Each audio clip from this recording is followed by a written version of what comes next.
నువ్వు ఏ టైం వచ్చి కదిలిస్తావో, ఏ టైం వచ్చి పలకరిస్తావో, ఎనీ టైం నీ కోసం చూస్తూనే ఉంటాడు ఆయన. నేను చెప్తున్నా, ఆయన కన్నా నిన్ను ఎక్కువ ప్రేమించే వాళ్ళు ఈ ప్రపంచంలోనే లేరు. 100% నిజం చెల్లి. ఆయన కన్నా నిన్ను ప్రేమించే వాళ్ళు ఈ ప్రపంచంలోనే లేరు. ఆఖరికి నీ తండ్రితో సహా. నిన్ను కన్నా మీ నాన్న మనిషి ఉన్నాడు కదా, మనిషి, ఆయన కూడా నిన్ను అంత ప్రేమించలేడు. అంత ప్రేమిస్తాడు ఆయన నిన్ను. ఎందుకంటే ఆయనే మరి నిన్ను నిర్మించింది. నువ్వనే ఒక వ్యక్తివి కావాలని కోరుకుంది ఆయన. మీ డాడీ కాదు, మీ మమ్మీ కాదు. ఆయన కోరుకున్నాడు కాబట్టి నువ్వు వచ్చావు లైన్లోకి. ఎంతమందికి అర్థమైందో ఏమో మరి. కోరుకుంది వీళ్ళు కాదు, ఆయన చేతులే నిన్ను నిర్మించినాయి. నిన్ను నిర్మించుకున్నవాడు ఆయనే. కాబట్టి ఎవ్వరికి లేనంత పట్టింపు నీ విషయంలో ఆయనకు ఉంది. నీ మ్యాటర్ ఎవరికి అంత సీరియస్ కాకపోవచ్చు, కానీ ఆయనకు very very very very serious. నువ్వు నమ్మినా నమ్మపోయినా ఇది నిజం. నిజం. ఈ మాటల చేత మీరు దేవునికి సామీప్యం అవటానికి ప్రోత్సహించబడతారని ఈరోజు పరిశుద్ధాత్మ ప్రేరణలో ఈ విషయాలన్నీ స్పష్టంగా చెప్తున్నా. అలా దగ్గర కావాలి, అలా దేవునితో కనెక్ట్ అవ్వాలి, దేవునితో ఫ్రీగా మాట్లాడాలి, దేవునితో మనసు ట్యూనైపోవాలి. ఇక కూర్చున్నా, నిలిచినా, నడుస్తున్నా మాట్లాడుకోవాలి. లోకం నిన్ను పిచ్చోడు అనుకొని ఆ టైటిల్ రావాలి నీకు. ఆడేందో మాట్లాడుకుంటున్నాడు, ఏందేందో నువ్వు తండ్రితో మాట్లాడుతున్నా తెలీదు గాడికి, అని నిన్ను చూసి నవ్వుతుంటాడు. ఆ టైటిల్ వచ్చిందాక అంటే ఆ స్థాయిలోకి వెళ్ళిపోవాలి. అలాగని అందరూ అనుకోవాలని ఏదేదో మాట్లాడుకుంటూ తిరగవాకు. శాలేమని చెప్పాడుగా మనం ఆ టైటిల్ పొందాలని, అందుకే ఏదో ఒకటి అనుకుంటూ తిరగవాకు. నిజంగా మెంటలోడు అంటారు అది తప్ప. తండ్రితో మాట్లాడు. రైట్. ఎంతమంది నమ్ముతున్నారు? ఇప్పుడు ఆయన మీ నాన్న కదా, నువ్వంటే చాలా ఇష్టం కదా, నేను ఎంతో ప్రేమించి నిర్మించుకున్నాడు కదా, ఆయన నిర్మించకుండా నీ దేహం రాలేదు కదా అనండి. అవునా కాదా? మరి ఇంతసేటు ప్రేమించి నేను నిర్మించుకున్నవాడు నీ ప్రార్థన వింటాడా వినడా? అది సీరియసా కాదా? పట్టించుకుంటాడా లేదా? అందరూ మెలుగుతో ఉన్నప్పుడు చేసిన ప్రార్థనే పట్టించుకుంటే, అందరు నిద్రపోతున్నప్పుడు నువ్వు నిద్ర మానుకొని మరి కూర్చుంటే పట్టించుకోడా? మరి నిశ్చయముగా పట్టించుకుంటాడు, ఖచ్చితంగా. మన అబ్బాయి మామూలుగా అడిగితే మనం వస్తువు తెస్తామా? వాడు తిండి మానుకొని కూర్చున్నాడు అనుకో, ఆమె చెప్పుద్ది, వాడు ఇవాళ తినలా నీకోసం ఎదురు చూసి నిద్రపోయాడు. నువ్వు ఆ వస్తువు తేకపోతే రేపు కూడా తినడంట అందనుకో, మనం ఏం చేస్తాం? సరేలే ఈసారి చూస్తానంటావా? కష్టపడి అప్పుడు దాకా ఇంటికి వచ్చి వాడు తినకుండా పండుకున్నాడని తెలిసి చచ్చినట్టు పోయి మళ్ళీ ఆడికి కావాల్సింది తీసుకొచ్చి ఆడి నిద్ర లేపి ఆడికి అది చూపిస్తాం. అది చూసి వాడు అడిగిన వస్తువు ఆనందంగా చూసి సంతోషంగా తీసుకొని వాడు దాన్ని చూసి మురిసిపోతుంటే, చూసావుగా ఇచ్చాగా ఇంక తిని ఇంకవా ఇక వాడు ఆనందంగా వచ్చి తింటా ఉంటే వాడికి వెళ్ళి చూసుకుంటా మనం తింటూ ఉంటాం. తండ్రి ప్రేమ, స్తోత్రం, హల్లెలూయా. మరి నా ఫీలింగ్ అలానే ఉంటుంది. మరి నీ ఫీలింగ్ ఎలా ఉంటుందో ఏమో నాకైతే తెలియదు. ఓ ఫాదర్, ఓ తండ్రిగా నా మనసు అలానే ఉంటుంది. మరి మీకు అంతే ఉంటుందా? అట్టే ఉంటుందా? నిద్రపోయేవాడు నేను 2 బాధి ఏంద్రా నేను తెస్తారాగా తినకుండా తిన అంటావా? రైట్ కాదు అది. వెళ్ళి తీసుకొస్తాం కదా. ప్రేమ మనల్ని బలవంతం చేసిద్ది. బిడ్డ తిండి మానుకున్నాడు ఏంటి ఇట్లా అని తెచ్చి ఇచ్చి తినిపిస్తాం. అలా వాడేదన్నా త్యాగంతో కూర్చుంటే అది మనకు చాలా సీరియస్. ఈ రాత్రి నువ్వు ఎన్ని బాధల్లో ఇక్కడికి వచ్చావో, ఎన్ని సమస్యల్లో నలుగుతున్నావో, చెప్పడానికి సఖ్యంగాని విధంగా ఎన్ని రీతులను అల్లాడుతున్నావో నాకు తెలియదు. అది నీకను మీ నాన్నకు తెలుసు. హల్లెలూయా. కాబట్టి నిన్ను సమీపంలో నీకు రప్పించుకున్నాడు. ఈ రాత్రి నీ ప్రార్థన వినాలని ఆయన ఆశపడుతున్నాడు. ఈ రాత్రి నీతో ఆయన మాట్లాడాలి, ఆయనతో నువ్వు మాట్లాడాలి. ప్రార్థన అనగానే పొద్దస్తమానం నువ్వే 4 మాటలు వాగేసి పరిగెత్తడం కాదు. ఆయన కూడా మాట్లాడతాడు. ఆయన మాట్లాడిందా కాడు కాసేపు కూర్చోవాలి కదండి. మరి కొంతమందికి ఎంత దడంటే మోకాళ్ళు లేచిందా ఆలస్యమే, లేచి పరిగెత్తిందా ఆలస్యమే. ఏందో నాకు అర్థం కాదు. ఇదేం భక్తి, ఏం పాడో, ఇవన్నీ ఆచారాలే. అజ్ఞానాంధకారంలో చీకట్లో కూర్చున్న వ్యవహారాలే ఇవన్నీ కూడా. అబ్బే, వెలిగింపు రావాలండి, వెలిగింపు రావాలండి. నువ్వు అడిగావు, అడగాల్సిందని అడిగావు, ఇంక పరిగెత్తటమేనా? ఆయన బదులు ఇవ్వద్దు. ఇదంతా పిలాతు వ్యవహారం అన్నమాట. సత్యం అనగానేమి అన్నాడు ప్రభువుని. ఆయన చెప్పబోయేదంతలో లేచిపోయాడు. కొంతమంది అడుగుతారు, ఆయన బదులిచ్చిందాక ఆగరు, లేచిపోతానే ఉంటారు. అందుకే పెద్దవాళ్ళు చెప్పారు, చేసావు కదా, అడిగావు కదా అన్నీ, ఇక కనిపెట్టు అంటాడు ఆయన. కాసేపు కనిపెట్టవా, కాసేపు కూర్చోవా మౌనంగా ఆయన సన్నిధిలో.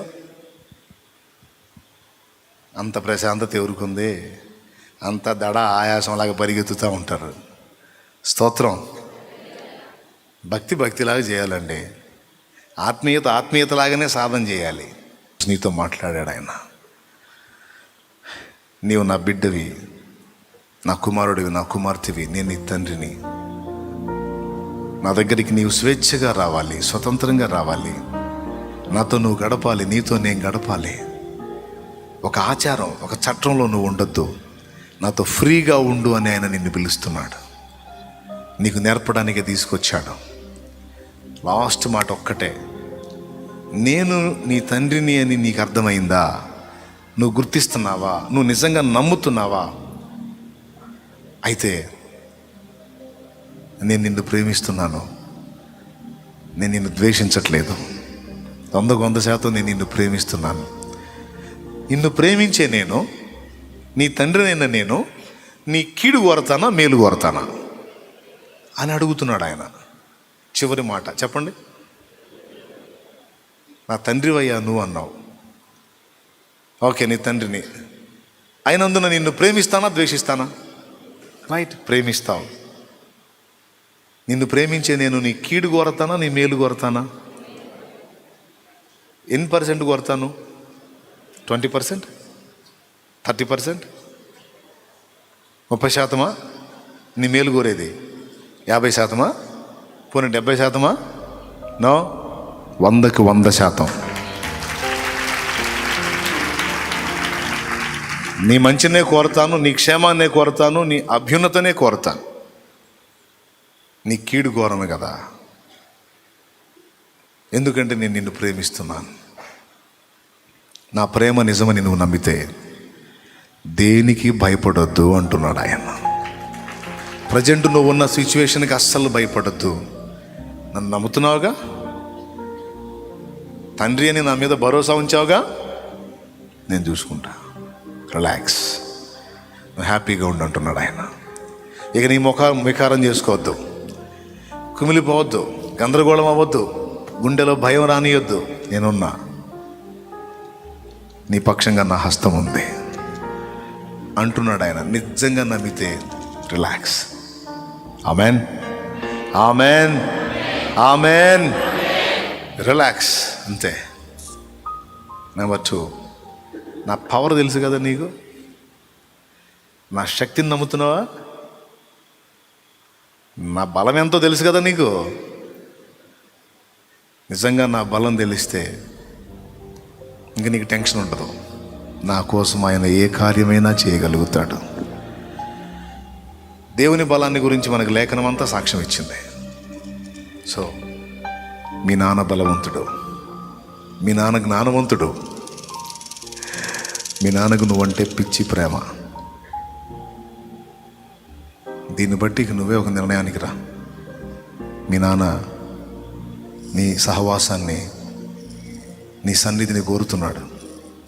ఆయన సన్నిధిని నువ్వెంత ఇష్టపడుతున్నావో నీ సన్నిధి సహవాసాన్ని కూడా ఆయన అంతకంటే ఎక్కువ ఇష్టపడుతున్నాడు. నువ్వన్న అలసి సొలసి నిద్రపోతావేమో కానీ నిద్రపోతున్న నీ వైపు చూస్తూ నీ తల నిమురుతూ కూర్చుంటాడు ఆయన.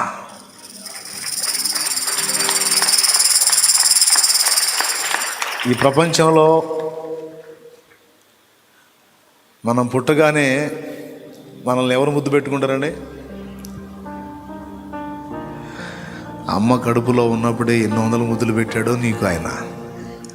భూమి మీద నువ్వు పుట్టగానే ఫస్ట్ ముద్దు నీ మీద పడింది దేవునిదే. హల్లెలూయా. ఎందుకు తెలుసా? ఆయన చేతులతో నిర్మించుకున్న రూపానివి నువ్వు. అసలు ఆయన గురించి ఇంకా చెబితే మనకి తెల్లారిన అనుమానం లేదండి. అంతే. ఎన్నోసార్లు విసిగిచ్చాం, ఎన్నోసార్లు ఆయనకి అభ్యంతరంగా నడుచుకున్నాం, ఎన్నోసార్లు ఆయాస పెట్టాం, తెలిసి తెలిసి కొన్నిసార్లు మూర్ఖంగా వ్యవహరించాం. ఆయన అసహించుకోలా, త్రోసేలా, నెట్టేలా. ఏ పొద్దున భయం కమ్మి మోకాళ్ళు నాకు భయంగా ఉంది తండ్రి అంటే వెంటనే ఏదో విధంగా సమాధానం పంపి ధైర్యపరిచాడు. ఎన్నోసార్లు, 100 సార్లు. కృంగిన వేళలో లేవనెత్తాడు. అందరూ వదిలేసి నేనున్నానని భరోసా ఇచ్చాడు. గుండె చెదరిన వేళ ఆయన ఆదరించాడు. నీకు తెలుసు, నీ ప్రాక్టికల్ లైఫ్లో ఆయన ఆయన అలా నిన్ను సమీపించిన అనుభవాలు నీకు తెలుసు. కొన్నిసార్లు మన వెర్రిమొర్రి చేష్టల చేత ఆయన్ని బాధ పెట్టాం, దుఃఖ పెట్టాం. ఆయన అసహ్యపడలా, కోపగించుకోలా, కొట్టలా, తిట్టలా, నెట్టివేలా. ఒక తండ్రి బిడ్డను ఎట్లా సంజాయిస్తాడు అట్లా సంజాయించాడు. ఒక ఎదిగిన బిడ్డను ఎలా గౌరవించి, అమ్మా నీకు అన్నీ తెలుసురా, నువ్వు ఆలోచించు, నాన్న నీకు అన్నీ తెలుసు, నువ్వు చిన్నోడు కాదు, నీకు అన్నీ తెలుసు కదా, ఎట్లా చేస్తాను, కొంచెం ఆలోచించు అన్నట్లుగానే సంజాయించి దాటి వెళ్ళాడు. కానీ కొట్టలా.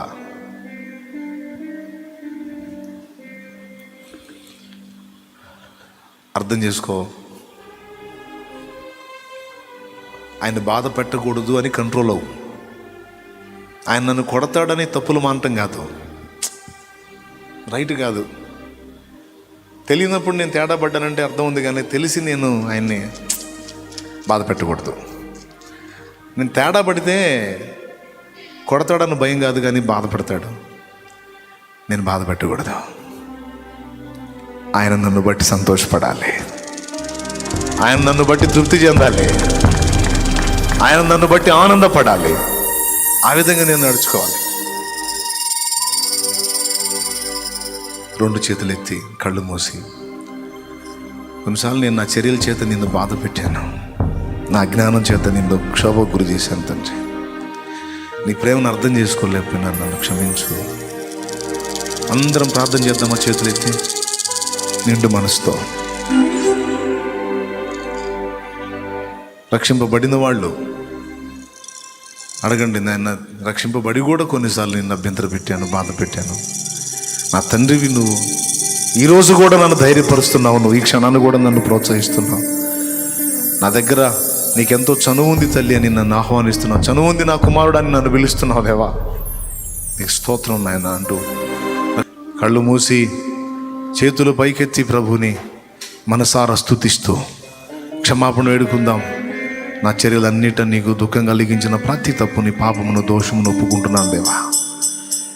నాయన తెలియక కాదు నాయన, తెలిసి కొన్నిసార్లు మూర్ఖంగా నా ప్రవర్తనతో నిన్ను ఆయాస పెట్టాను ప్రభా. తండ్రి, నా తండ్రి నాయన నిన్ను ఏడిపించాను ప్రభా. మా నాన్న నాయన నిన్ను క్షోభ గురి చేశాను. తెలిసి నా బుద్ధిహీనమైన ప్రవర్తనతో నిన్ను ఇబ్బంది పెట్టానయ్యా, ఇబ్బంది పెట్టాను. నన్ను కోపడలేదయ్యా, నన్ను అసహించుకోలేదయ్యా, త్రోసేయలేదయ్యా, నెట్టివేయలేదయ్యా, పోరాడలేదయ్యా. నువ్వు నన్ను ఇంకా ప్రేమిస్తున్నానని చెప్తున్నావు ప్రభా. నిన్ను బాధ పెట్టకూడదయ్యా, నిన్ను దుఃఖ పెట్టకూడదు తండ్రి, నా తండ్రివి నాయన. రేపు యుగయుగాలు ఉండబోతుంది నీ దగ్గరే తండ్రి, నేను నీతోనే ఉంటాను తండ్రి. నాయన నన్ను క్షమించు, ఇంకా బాధ పెట్టనయ్యా, బాధ పెట్టను.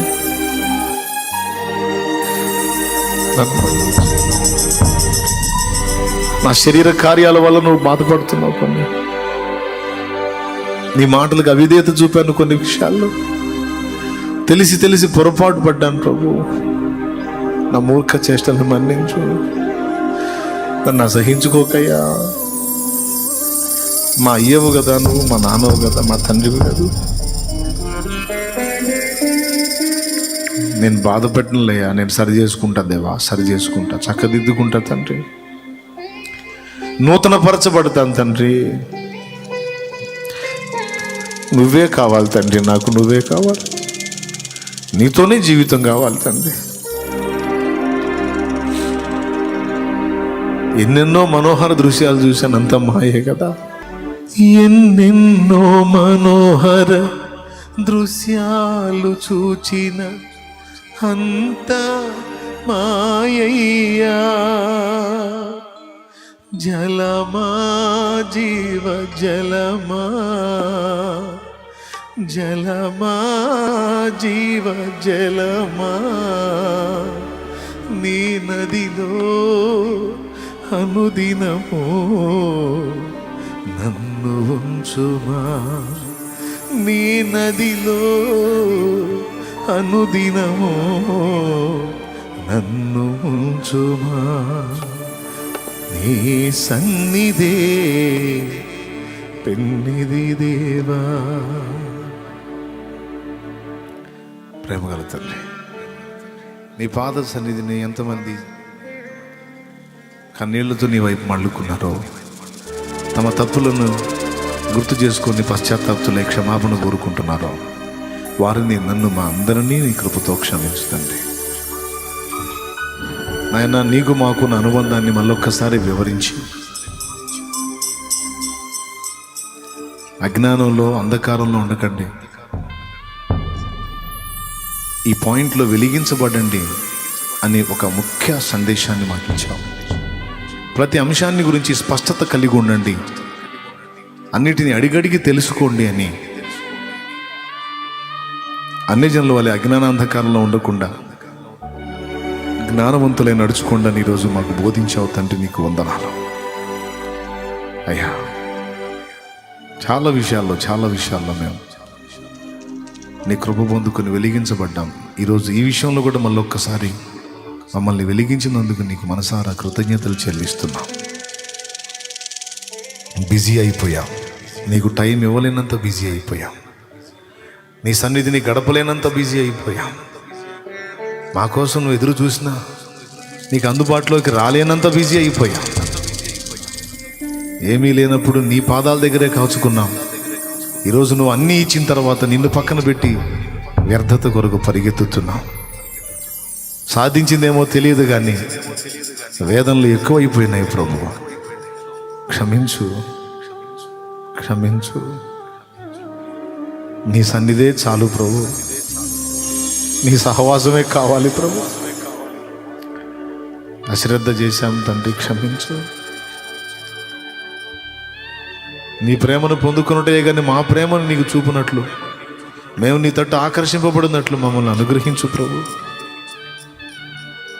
ఈ రాత్రి దీనిలైన నీ బిడ్డలు చేసేటువంటి దీన విజ్ఞాపన గైకొన్న జవాబు దయచే. ఎవరెవరు ఏ శ్రమలో, బాధలో, వేదనలో, దుఃఖంలో, కన్నీళ్లలో, కలతలో ఉన్నారో అందరి హృదయాలు ఎరిగిన దేవా, అందరి జీవితాలు ఎరిగిన దేవా, లోకమంతా హాయిగా విశ్రమిస్తున్న వేళ, నిద్రపోతున్న వేళ నీ బిడ్డలు నీ సన్నిధిని దీనంగా చేస్తున్న విజ్ఞాపన ఆలకించు. గుండె చెదిరిన స్థితిలో ఉన్న నీ బిడ్డల్ని ధైర్యపరచవా. కలతలతో కృంగిపోయిన నీ బిడ్డల్ని లేవనెత్తవా. ఈ రాత్రి నీవు వారిని దర్శించిన రాత్రి కావాలి, మమ్మల్ని దర్శించిన రాత్రి కావాలి ప్రభు. ఈ రాత్రి ఒక బలీయమైన సాక్ష్యము కావాలి ప్రభు. నీకు స్తోత్రము, స్తోత్రము. మా జీవితాలు మార్పు నొందిన రాత్రి కావాలి. మా బ్రతుకులు నీ కృపచేత, నీ అగ్ని చేత మండించబడినటువంటి రాత్రి కావాలి. మమ్మల్ని నీవు దర్శించిన రాత్రి కావాలి. మా బ్రతుకులను ఒక మలుపు తిప్పిన రాత్రి కావాలి. మమ్మల్ని పునరభిషేకించిన రాత్రి కావాలి. నీ పాదాలు పట్టుకుంటున్నాను తండ్రి. అన్నిట్లోనూ మాకు స్పష్టతను దయచే తండ్రి. మమ్మల్ని వెలిగించు తండ్రి. చాలా విషయాల్లో అజ్ఞానం ఉంది మా దగ్గర, చాలా విషయాల్లో మాకు అజ్ఞానం ఉంది. అదంతా తొలగించు తండ్రి. నీ కార్యాలను, నీ చిత్తమును, నీ సంకల్పమును గ్రహించుటకు శక్తిని తండ్రి. నీ ఆలోచనలను పసిగట్టగలిగే గ్రహణ శక్తి దయచే తండ్రి. నా ఎదుట ఉన్నటువంటి బిడ్డలు, చిన్నలు, పెద్దలు, వృద్ధులు, స్త్రీలు, పురుషులు, యవనులు, బిడ్డలందరినీ మీ దయాపూర్వక సంకల్పానికి మీ చేతికి అప్పగిస్తున్నాను. పేరు పేరున దీవించి ఈ మాటలు వారి హృదయంలో స్థిరపరిచి నీతో మాట్లాడుకోవాలి. ప్రార్థన అంటే మా నాన్నతో మాట్లాడే మంచి టైం అని ఆనందంగా పరుగులెత్తే కృప దయచేయమని యేసుక్రీస్తు నామమున ప్రార్థించి వేడుచున్నాం తండ్రి. ఆమేన్. ఆమేన్.